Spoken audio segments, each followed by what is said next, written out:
Bismillahirrahmanirrahim. Assalamualaikum warahmatullahi wabarakatuh. Setiap muslim menyimpan kerinduan yang sama, kerinduan untuk menapakkan kaki di tanah suci, untuk menyaksikan Ka'bah yang selama ini hanya dipandang dari kejauhan, untuk merasakan kehangatan air mata yang jatuh karena rindu kepada Allah Subhanahu wa Ta'ala. Dalam video ini, Uhud Tour mengajak Anda untuk mengikuti perjalanan spiritual, perjalanan yang mulia, yaitu umroh sesuai sunnah Rasulullah. Semoga narasi ini menjadi teman dalam memahami setiap langkah ibadah, sehingga Anda dapat menjalankannya dengan penuh kesadaran dan kehusyukan. Persiapan menuju miqat. Perjalanan menuju umroh dimulai jauh sebelum memasuki Makkah. Di pesawat atau bus, jamaah diperkenalkan pada makna ihram, pakaian putih sederhana yang melambangkan kesetaraan di hadapan Allah, dua helai kain tanpa jahitan, yang mengingatkan bahwa kita datang tidak membawa apapun selain penghambaan. Ketika petugas membimbing jamaah bersiap memasuki miqat, saat itulah hati mulai bergetar. Di titik miqat inilah seorang hamba memasuki ibadah umroh dengan sungguh-sungguh. Berihram, niat. Di miqat, jamaah melakukan mandi sunnah ihram, mengenakan pakaian ihram, menjaga niat, menjaga ucapan, menjaga kesucian hati. Kemudian, dengan lirih namun tegas, jamaah mengucapkan niat, labbaika Allahumma, umrah. Aku penuhi panggilan-Mu ya Allah, untuk melaksanakan umroh. Sejak saat itu, seluruh larangan ihram mulai berlaku. Hati pun dipenuhi getaran spiritual yang semakin kuat. Talbiyah menggema. Setelah berniat, jamaah mulai melantunkan talbiyah. Labbaik Allahumma labbaik. Labbaika la syarika laka labbaik. Innal hamda wan nimata laka wal mulk la syarika lak. Talbiyah bukan hanya ucapan. Ia adalah pernyataan penghambaan. Pernyataan bahwa seorang hamba datang memenuhi panggilan Rabb-Nya. Selama perjalanan menuju Makkah, bacaan talbiyah menggema dari setiap sudut kendaraan. Air mata pun tak jarang mengalir tanpa diminta. Memasuki Masjidil Haram. Begitu memasuki kota Makkah, suasana hati terasa berubah. Seakan udara menjadi lebih lembut. Langkah terasa lebih ringan, dan jiwa mulai bergetar. Jamaah memasuki Masjidil Haram dengan kaki kanan sambil membaca doa masuk masjid. Langkah demi langkah semakin dekat dengan Ka'bah. Detik-detik pertama melihat Ka'bah adalah momen yang tidak bisa dilukiskan dengan kata-kata.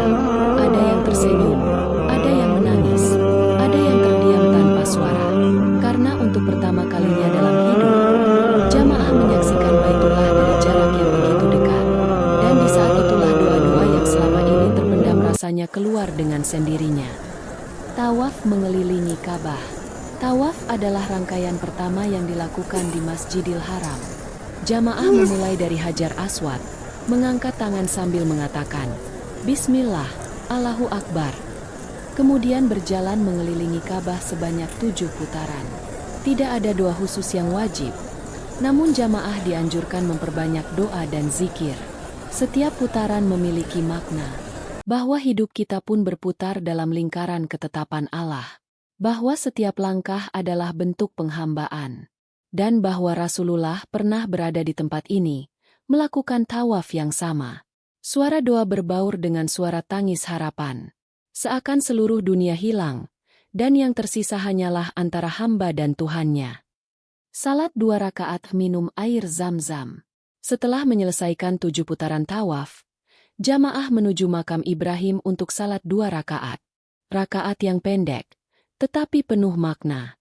Setelah salat, jamaah meminum air zam-zam, air yang diberkahi, air yang bersejarah, air yang doanya mustajab.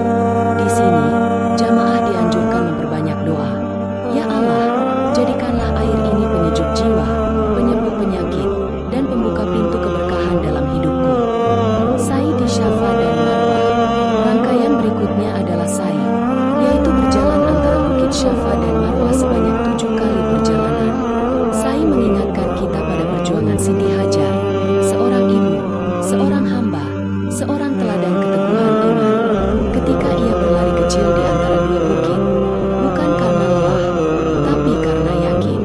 yakin bahwa Allah tidak akan meninggalkan hambanya.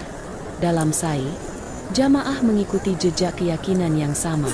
Doa demi doa dilantunkan ketika berdiri di atas Syafa dan Marwah, memandang Ka'bah dengan penuh kerinduan. Tahallul, penyempurnaan umroh. Setelah menyelesaikan 7 lintasan sa'i, tibalah pada tahapan terakhir, tahallul. Bagi laki-laki disunahkan mencukur rambut hingga habis, sementara perempuan cukup memotong sebagian kecil ujung rambut. Tahallul bukan hanya memotong rambut. Ia adalah simbol bahwa jamaah telah menyelesaikan ibadahnya, telah keluar dari ihram, dan telah kembali kepada keadaan semula. Tahallul juga melambangkan kelahiran kembali. Seperti bayi yang baru lahir tanpa dosa, demikian pula seorang muslim yang umrohnya diterima Allah. Demikianlah rukun dan tata cara umroh sesuai sunnah, sebagaimana dibimbing dalam perjalanan bersama Uhud Tour. Umroh bukan sekadar ritual.